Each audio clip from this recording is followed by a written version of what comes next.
Hello! I thought today we'd talk about squats. There are lots of different squats. We're going to go through a few different ones, some different ways to test and make sure that your form is okay, some modifications, what muscles you might be working, all that kind of stuff. Okay?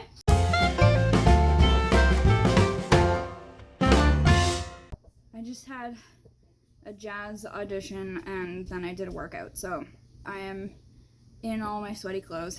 There's no way for me to currently put this where you can see my whole body, so you're just gonna see my butt for a little bit, and that's gonna be okay. So the regular squat is feet hip width apart. You want to make sure that your knees track over your feet, but you don't want them to go over your toes. So ideally, I can't really see my calves. Ideally, it's kind of like pretending you're in snow boots or like skier's boots or whatever. So once your calves are where they're gonna be, you kind of want to sit back. A way to practice this, because a lot of times people feel like they're gonna fall backwards, is to have a chair. Ideally, you don't want to have a rolly chair, but that's what I got. And this one's actually a little bit high, so hold on. Where's the thing? So you want it to be so that you can end up being 90 degrees. But you can just practice. So you stand with the chair and then you sit back and up. And then you don't want to put all your weight on the chair because then you're not working your legs. But you can use the chair to make sure that you feel safe so that when you go back and up, you don't have to worry about falling over. One thing you also want to watch out for is that you don't lean forward super much. So I know it's really hard getting your abs in while you're bending over. I personally find it really hard, but you want to try and make sure your abs are in. Make sure you're not sticking your butt out, so tuck your pelvis so that it's nice and neutral. I have a pelvis issue, so one of the things that helps me is if you imagine, I know it sounds weird, but if you imagine there's like a string with a weight coming down, and you want to bring it straight down. You don't want to bring it back.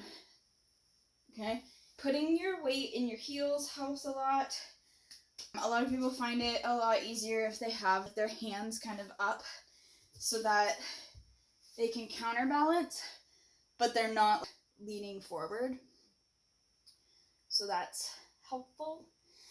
But yeah, if you want to try and make sure that you're not leaning too far forward, if you kind of go up against a wall and then you go down and then back up, sorry, you have to stare at my butt. If you're hitting the wall, then you're too close to it. So that's the regular squat. They also have what they call split squats. And when they first started calling them split squats, it confused the crap out of me because I was like, that's a lunge. But it's not a lunge because you're not moving. So that's why they call them split squats. So when you're doing them, it's the same thing. We want to try and do 90 degrees. What's really beneficial is if you're not 100% certain what 90 degrees is you reverse engineer. If this is me 90 degrees, and then that's that 90 degrees, that's where your feet are going to be. So if you put that foot up, obviously you're not going to do this on a hard floor because it hurts. And then you stand up and you try not to move those legs. So then when you go up and down, you think about dropping this knee down underneath your hip. And then that should prevent this knee going over your toe. Again, if you want to reverse engineer, you put that one right under your hip, and then that one's at 90 degrees, and then you can go up, and you go down and up, and you want to make sure that you're going 90 degrees. Think down as opposed to forward. A lot of times when we think lunges, we go forward, But when you're doing a split squat, you want to think straight down and up as opposed to forward, and that'll help a little bit. Another one is the abductor squat. So it's essentially kind of the chair pose when you do yoga. Your legs are together. You want to put the weight in your heels because that will get up into your hamstrings. Personally, I find it a lot easier to put the weight in my heels if I actually lift my toes up. It kind of reminds me to put the weight in my heels because otherwise I don't. And then I'm not working the muscles that need to be worked. If the weight is in your heels, you're working your hamstrings. If you're squeezing your legs together, you're working the insides of your thighs. So you want to kind of put them there. You have to make sure that you're not leaning forward and putting your knees over your toes. So same thing, you want to, kind of drop that butt back and down and lift your toes up and squeeze. Same thing, you can try that one with a chair as well. All of these can be done with a bar. If you know about ballet, they have the ballet bars. So even if you have a hand on a wall or if you have a sturdy chair or something like that, that'll help you balance. Obviously, how low you go is a modification. If it's only a little bit versus if you're down to 90 degrees. The reason that we try not to go over your toes is not necessarily that some people can. It's not a hard and fast rule. The rule is there because a lot of people, when they go over their toes, their form is iffy, and so it results in knee injuries and things like that. If you're one of those people who has been doing this for a long time and somehow you stumble on this video and you're watching it for some reason and you're like, well, that's not true, I understand that. But if you're just beginning, try to keep your knees behind your toes. It will help you avoid knee issues.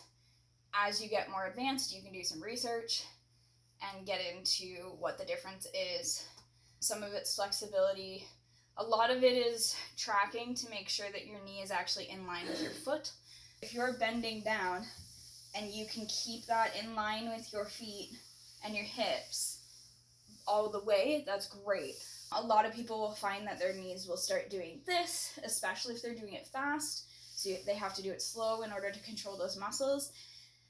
And once those muscles start getting, they're kind of stabilizer muscles, right? So once they get more used to it, then you won't have to think about it as much. But you want to make sure that they're not bowing out or bowing in, that they're in line with your feet. The last one that I want to talk about is sometimes called a sumo squat. In dance, it's a second plie. Essentially, what you're doing is you're taking your feet wider than your hips and you're turning your feet out. So they're not going to be parallel like you can't see my feet, that's why I'm lifting them up. Oh, if I back up really far. Okay, so they're not parallel. You're going to turn them out, okay? Now, how far you turn them out depends on your body. So what you want to do is almost like the reverse engineer of the split squat if you need to figure out where that placement is. Because if you're turning your feet out really, really far, but then your knees are coming forward when you're doing the squat, that's not great on your body. If you can only go a little bit parallel, and that's where your knees can track along your feet, that's fine. If you have a fantastic turnout and your knees track along your feet that way, that's fine. But you want to make sure that it's going along that line. It's not going off here or off there, okay? So, the reason it's wider than your body is also so that you don't end up having your knees past your toes. Not that it's as huge of an issue in this particular one, but it's a good habit to get into. So then, sometimes we fall into, because the other ones are let back, we fall into that and we kind of go this, which is great and all. That's a type of squat, but it's not the one we're looking for right now. We want to imagine that we're in between two panes of glass. So when we go down, we can't bump that glass. If we push back into that glass, we're also pushing forward with our top into the other glass. And we're just breaking the whole place. You want to drop as straight down as you can and then come back up. I don't know if you can hear on camera, but my knees are cracking. You're gonna go straight down and then back up. There's a few different variations on this one, so you can lift your heels if you want to. This particular one is a lot easier, I find, for keeping your abs in or your core engaged and keeping your upper body up. So sometimes it's a nice one to start with because you can kind of engage those muscles, and then when you start doing the other one that does require you to bend forward a little bit because that's how your body works, you can still engage those muscles and try and stay as up as possible. I think I've yet to see a person who can do a regular squat and actually keep their upper body perfectly straight. I'm not sure that's physically possible, just because most of your weight would be on the back and you'd fall over. All of these can be done with weights. I highly recommend you figure out your form and you make sure you're doing it properly without weights before you add weights. The regular squat, this guy, mostly works here and here. Now if you get to the top, if you go down, you get to the top and you squeeze, and you're also working your glutes as well. This guy is working your inner thighs and your hamstrings. If you put the weight forward, you'll start to feel it here, okay? So make sure you put your weight back on your heels.